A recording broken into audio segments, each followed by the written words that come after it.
如果抬手过头的感觉比以前更加困难，或者在抬东西时肩膀有刺痛感，首先你并不孤单，很多人也有类似的经历。好消息是，我们可以帮助你解决这个问题。我将向你详细展示3种最佳的锻炼方法，适合50岁以上的人。这些方法能帮助你无论年龄多大，都能拥有强壮且无痛的肩膀。在我展示这些锻炼之前，请注意，它们并不适合每个人。在尝试之前，检查是否有疼痛，如有则避免使用。我今天为你精心准备的第一个锻炼是带状侧平举，这个动作非常有效，可以增强你的旋转袖肌群。为此，你需要一条像这样的阻力带，最好是细一点的，然后用一只手握住它，另一端放在地面上，接着站稳在那一端上。这样拉起阻力带时，你的脚会夹住它，进而产生一定的张力。现在我们要做的是，把你的工作手臂向两侧伸展，你的手臂和身体之间要保持90度的角度，肘部的位置也要保证有90度的角度。站直，然后像这样缓慢旋转手臂，以肘部为支点，拇指先行。此时你的拇指指向后方，然后保持张力，慢慢回到起始位置。对于大多数人来说，手臂平放在这里是完美的。你可以超过这个位置，但有些50岁以上的人可能会感到夹击的压力。所以如果是你，就直接停下来，然后你可以重复。所以往回2秒，1、2、3，像这样向下。顺便提一下，你可以在健身房使用拉力器。如果你有健身房会员，这个练习也很适合。但如果没有，阻力带也很好用。现在当你做这个时，你会感到肩后部有一种工作酸痛感，这正是你想要的。你要继续，直到感到这种工作酸痛感。理想情况下，这会在连续做10到30次之间发生。做几次，你就增强了肩袖和肩后部的很大一部分肌肉。顺便提一下，如果你喜欢这个内容，想深入了解更多关于50岁以上增肌和力量的知识，我有一段精彩的25分钟视频，里面提供了我所有的最佳建议和信息。这个视频完全免费，您可以在视频下方的详细描述框中找到更多信息。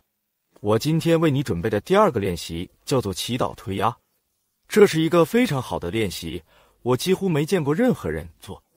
它显著增强了肩袖的另一侧以及肩前部的许多重要肌肉。我将向你展示如何在没有任何重量的情况下进行这个练习，然后我会告诉你如何让它变得更难。如果你觉得这个太简单，所以你要这样做。你要站得笔直，把手掌合在一起，就像要祈祷一样。把手放到胸前，然后转动手臂，让手指指向前方。用力挤压，保持这个压力，同时把手臂向前推到尽可能远的地方。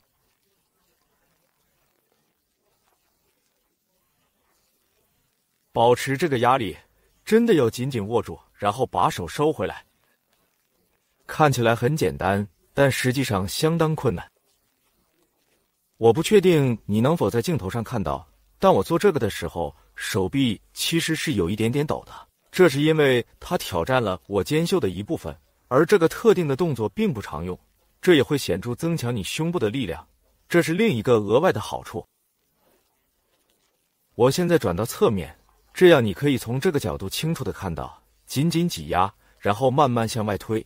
如果你觉得这个很简单，能做超过20或30次而没有任何感觉，增加难度的方法是拿一个稍微重一点的小物品，例如一个重约1到2公斤的物体，几磅，然后将它稳稳地夹在手中，反复进行这个动作。这样你就有效地增加了重物的阻力。当手臂伸展时，力量会努力试图把你拉下去，这意味着你会获得更好的肩部锻炼效果。所以再次建议你做10到30次，每组做2到3组，这样的锻炼效果非常好。然后你可以进行第3个练习。好的，今天我还有一个最后的练习要给你展示。对于这个动作，你需要一个类似的阻力带，最好是绑成一个环的形状。你需要一个紧致的环，所以你大约需要2英尺长的带子缠绕并绑好。接下来，你要将带子像这样牢牢套在手腕上，几乎就像手铐一样。确保两只手腕的带子长度完全相等，并且当手臂自然伸直时，能感受到一点轻微的张力。这就是你的起始位置，你的拇指朝前，手臂放在身体两侧，保持张力，然后尽量将带子抬高。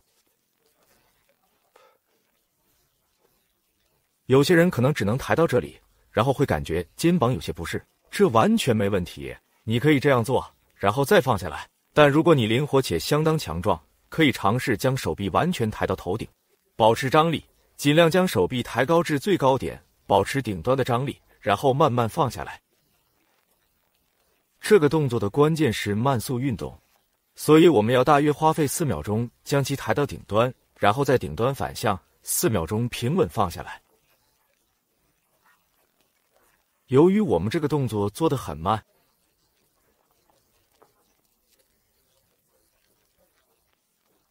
所以每组的重复次数不会太多，大约5到10次的重复效果最好。如果你能做超过10次，可以尝试找一条更难的阻力带，或者再慢一点。如果能做2到3组，这将完善你的肩部锻炼。